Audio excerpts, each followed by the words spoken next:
A Comissão Especial da Câmara dos Deputados fez hoje uma audiência com o governador de Goiás, Ronaldo Caiado. Esse encontro aconteceu para discutir as competências federativas na área de segurança pública. Para falar sobre esse tema e também outras questões que são super importantes, nós vamos receber então o doutor Ronaldo Caiado para abordar esses temas e começando justamente sobre uma classificação, governador, sobre a PEC da segurança pública. O senhor em alguns momentos disse que aquilo que foi apresentado participava quase que de um texto fake, apresentando um modelo que precisava ser reformulado, criticando o governo em relação a essa forma de tratar as polícias e o ato de lidar com os governadores e também as suas prerrogativas gerais de segurança. Governador, em relação hoje a essa sessão que aconteceu em Brasília, ao lado também do governador de São Paulo, qual é a avaliação que o senhor faz desse texto que chega agora, desembarca ao Senado, que é tão importante para todo o território nacional? Uma ótima noite. Boa noite, Rafael. Boa noite a todos que nos acompanham. Realmente, esta audiência pública foi de uma importância ímpar, já que se trata de um assunto de altíssima relevância para toda a população brasileira. Hoje, a preocupação primeira, e em todas as pesquisas que são feitas, é exatamente a violência, a ocupação das facções criminosas, o quanto realmente eles estão invadindo a soberania brasileira e escravizando pessoas que vivem sob o comando dessas facções. Então, aquilo que nós debatemos hoje foi no intuito de, aí sim, aquela emenda constitucional que foi proposta pelo governo, que realmente não tinha ali nenhuma capacidade de fazer um enfrentamento às facções criminosas, simplesmente queria legislar sobre as diretrizes das polícias militares nos estados. E aí nós podemos expor tudo isso e o Congresso Nacional, sobre ali a relatoria do deputado Mendonça Filho, com a experiência que tem, tá certo? Ele buscou um texto que eu tenho a certeza absoluta que vai atender aquilo que a sociedade brasileira demanda, ou seja, a integração das forças para que a gente possa fazer o combate em todo o território brasileiro, Rafael. E para isso, eu enfatizei muito a necessidade de nós incluirmos, já que neste momento estão um pouco restritivos ao enquadrar facção terrorista em terrorismo, certo? Eu então solicitei que pelo menos incluísse as Forças Armadas no combate às facções criminosas, porque é impossível você apenas com suas polícias estaduais combater algo que ocupa hoje os portos, ocupa hoje a Amazônia brasileira, ocupa hoje os aeroportos internacionais e, ao mesmo tempo, nós não temos o controle de satélites do COAF, nós não temos a estrutura de barcos como a Marinha, aviões, drones e tudo isso, que realmente fazem necessários a este combate dos faccionados. Governador, tem um ponto que é muito importante, olhando ainda para essa discussão, que é o Consórcio da Paz, que foi anunciado como uma iniciativa dessa cooperação entre os estados para fortalecer esse combate ao crime organizado, sobretudo depois daquela mega operação no Rio de Janeiro, quando nós acompanhamos diversos governadores participando de uma coletiva e mostrando essas diretrizes gerais de integração. Eu queria muito ouvir do senhor quais devem ser já esses passos concretos do consórcio e como, de fato, ele vai contribuir também para uma atuação coordenada entre os estados quando a gente fala de segurança pública. O Consórcio da Paz foi criado diante da ausência da União, do governo federal. Para você ter uma ideia, só um dado rápido. Em Goiás, eu investi nos meus 7 anos de governo 17 bilhões de reais na área de segurança pública. A contrapartida do governo foram exatamente 980 milhões de reais. 5% do que nós investimos. Isso não é só Goiás, isso é o Brasil todo. O Consórcio da Paz, tá certo, fez com que nós tivéssemos ali, nos estados que se comprometeram a aglutinar as suas forças, levar também as informações. Esse processo ele está funcionando. Hoje, a parte de inteligência de Goiás se articula com os estados todos que são parceiros. Para você ter uma ideia muito objetiva, hoje, por exemplo, um dos faccionados mais temidos no Brasil, ele que fez vários assaltos há 10 anos atrás em Goiás, tá certo? Ele foi, ao ser enfrentado em Santa Catarina, com as tropas de Goiás e as tropas de Santa Catarina juntos, ele foi para o enfrentamento e veio a óbito. Então, é a inteligência interagindo, tá certo? Ou seja, Goiás, Mato Grosso do Sul, Tocantins, Distrito Federal, Santa Catarina, São Paulo, Minas Gerais, nós temos uma expansão ampla hoje na integração das nossas inteligências, dos nossos dados, das informações. E com isso dá uma capacidade de antecipar a pretensão daqueles criminosos fazerem ali assalto a banco, a carro forte, como também o novo cangaço de ocupação de cidade. Então, o Consórcio da Paz vem avançando dentro das nossas capacidades. Lógico que hoje eu sugeri ao presidente, ao relator, que incluísse as Forças Armadas diante dessa ocupação na Amazônia, que já ocupa 44% dos municípios amazônicos e, como tal, as forças militares ali dos estados que compõem a Amazônia brasileira não tem como enfrentar essas facções tão bem estruturadas como lá estão.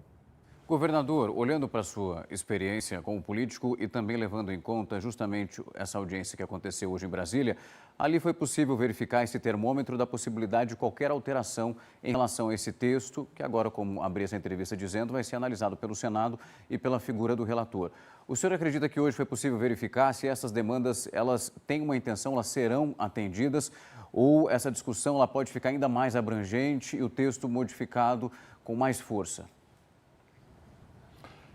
O texto que realmente veio, Rafael, do Ministério da Justiça e do Governo Federal, foi um verdadeiro presente aos faccionados, certo? Um presente de Natal para os faccionados. O que está sendo proposto agora pelo deputado Mendonça, aí sim, é um projeto que vem dar força ao combate às facções de forma integrada, mas ao mesmo tempo não engessando as ações nos estados. É isso que eles queriam, que uma ordem do Ministério da Justiça controlasse todas as ações dos governos estaduais, tirando a independência das nossas diretrizes definidas com o conhecimento que nós temos de cada uma dos crimes aqui acontecidos. Ora, se você me pergunta se nós temos hoje, eu que vivi naquela casa por 24 anos, se nós temos hoje ali 308 votos na Câmara dos Deputados para aprovar essa PEC, como 48 votos no Senado Federal, eu posso lhe garantir que temos, sim, esse número de votos hoje para aprovarmos uma emenda à Constituição brasileira que trata exatamente de forma mais dura, mais enérgica e que não haja o relaxamento da pena como existe hoje, que haja o cumprimento da pena plena, que essas saidinhas que já estão realmente canceladas, elas realmente não voltem mais. No momento em que nós teremos também essas audiências que desmoralizam as forças de segurança, dando liberdade às pessoas ali de imediato, sem que tenha ali um cuidado maior em proteger a sociedade brasileira, isso também será tocado e determinado pelo nosso relator, as nossas audiências de custódia. Enfim, ele tem uma visão que nós levamos a ele, como também a rigidez nas penitenciárias no Brasil. E posso lhe dizer, Rafael, que uma das maiores experiências que nós temos em Goiás é no momento que nós assumimos o controle real das penitenciárias hoje, com todo o controle, monitoramento ambiental, sem visita íntima para faccionado, mesmo as audiências com advogados sendo gravadas, a criminalidade em Goiás despencou e isso mostrou que existe uma condição que favorece o faccionado. Ele está sob a proteção do Estado dentro do presídio e dando ordens para matar pessoas do lado de fora. Então, quando você tem a ocupação dos presídios também, é um dos fatores que será cuidado pelo deputado Mendonça nessa PEC a PEC da Segurança Pública. Governador, eu quero trazer agora para essa nossa entrevista o ano de 2026, que está quase chegando e vai ser marcado pela eleição presidencial. A gente acompanhava hoje uma pesquisa da Atlas Intel e que mostra um cenário do primeiro turno para a eleição presidencial em 2026, olhando para os nomes, inclusive o nome do senhor, Tarcísio de Freitas, ou um nome diretamente ligado ao ex-presidente Jair Bolsonaro. O presidente Lula aparece na casa de 48%, na sequência aparece o senhor, com mais de 16%. No segundo turno, analisando também esses números, nós temos outros cenários que apontam Lula na casa de 49%, no empate de 47% entre o senhor, Tarcísio de Freitas e o Romeu Zema. Governador, como que o senhor analisa já essa possibilidade, porque inclusive o seu nome cresce ainda mais quando não há um nome da família Bolsonaro interferindo nesse cenário presidenciável da direita brasileira para 26? Como que o senhor já explana e verifica o que acontece a partir do ano que vem? A partir do ano que vem, eu acredito que nós teremos, Rafael, aí 3 ou 4 candidatos, tá certo? Compondo aí a opção da centro-direita.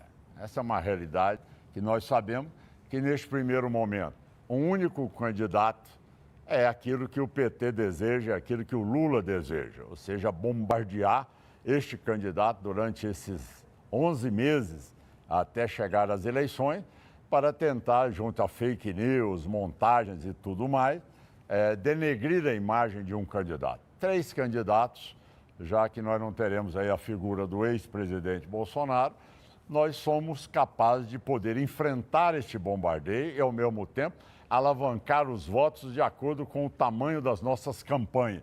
Isso dependendo do potencial e da capacidade de cada candidato.